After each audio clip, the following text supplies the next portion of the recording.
Oi, pessoal, tudo bem? Vamos para mais uma semana aqui nas nossas reflexões, continuando ainda com o livro do pastor Luciano Subirá. Hoje nós vamos tratar dos pecados familiares, né?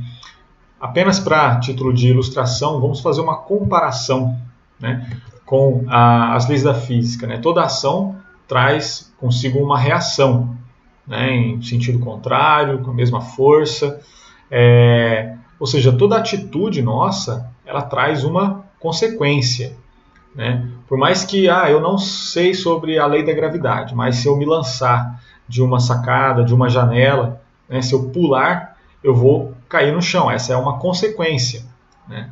Então, às vezes, a gente não sabe das consequências que podem trazer um determinado pecado. E a gente precisa entender a consequência do pecado antes de cometê-lo, né? E a quebra de alguns mandamentos divinos contra a família, mesmo que perdoados, né? Ainda que já perdoados, eles não ficarão impunes, ou seja, eles não estão livres de uma consequência, tá? Então eu quero trazer essa reflexão entre pais e filhos, entre cônjuges, para que a gente possa aplicar isso dentro da nossa casa. Em Efésios 6, do 1 ao 3, diz o seguinte: Filhos, obedeçam os seus pais no Senhor, pois é justo. Honra o teu pai e tua mãe, porque este é o primeiro mandamento com promessa, para que tudo te corra bem e tenha longa vida sobre a terra. Em Provérbios 20, 20 diz o seguinte: se alguém amaldiçoar o pai e a mãe, a luz de sua vida se extinguirá na mais profunda escuridão. Então isso aí é em Provérbios 20, 20. O que esses versos nos trazem? Fala sobre a honra, a obediência, o amor entre os filhos para com os pais. E diz ainda que há um mandamento de Deus para quem honra o pai e mãe, para que os dias sejam prolongados, para que tudo te vá bem, para que tenhas vida longa sobre a terra. E Provérbios 20, 20 diz o contrário, né? Que se alguém amaldiçoar o pai e mãe, a luz se extinguirá na mais profunda escuridão. Então, uma via de mão dupla, né? Honrar pai e mãe nos traz benefícios, assim como a desonra, o desrespeito no lar nos trará consequências sérias. Aqui fala até mesmo sobre a morte. E com relação aos pais, né, o mesmo verso de Provérbios, agora na sequência, né, no 6,4, diz para que os pais não irritem os seus filhos, né, não provoquem a ira dos seus filhos. Antes, criem-nos segundo a instrução e o conselho do Senhor. 1 Timóteo 3, no 4 e 5, a gente já leu anteriormente, né, fala sobre governarmos a própria família de acordo com os preceitos de Deus, com dignidade, pois se alguém não governa a própria família, como pode cuidar da igreja? Aqui está falando sobre o cuidado, né, dos pais sobre a família. Quando há a quebra desses mandamentos familiares, as consequências serão graves sobre aqueles que cometeram tais erros. E com relação entre os cônjuges, eu quero ler aqui com vocês Malaquias 2, nos versos 13 e 14, e 1 Coríntios 6, de 18 a 20. Há outra coisa que vocês fazem: enchem de lágrimas no altar do Senhor, choram, gemem, porque já não há atenção às suas ofertas e nem aceita com prazer. E vocês ainda perguntam o porquê?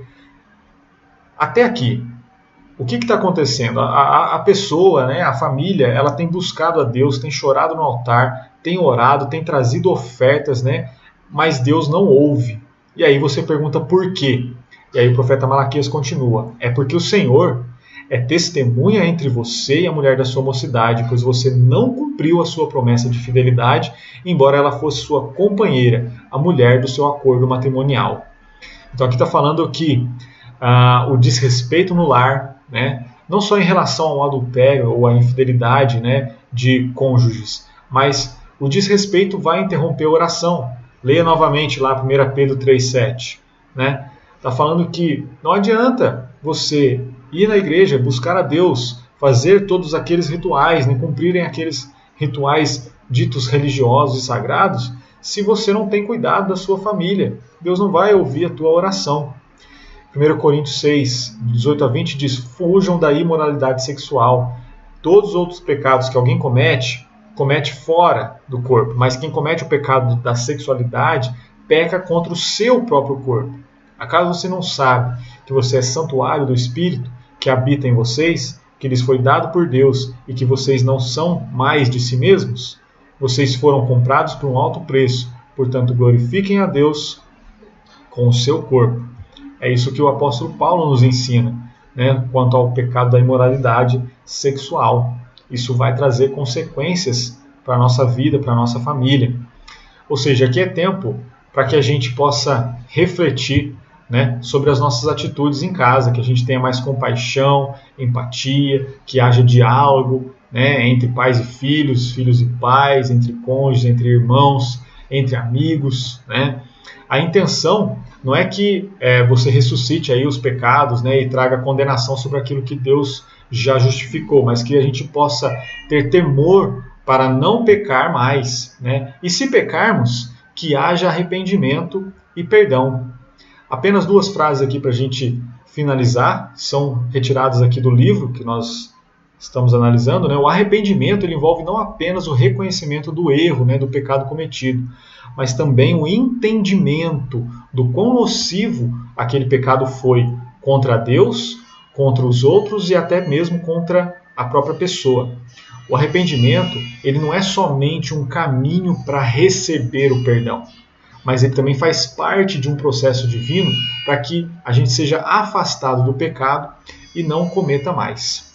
Que você seja abençoado, que você tenha uma semana maravilhosa, que Deus possa trazer isso, né, na sua mente, que você possa refletir, conversar mais com seus familiares, com seu cônjuge, com seus filhos. Uma ótima semana a todos. Um abraço.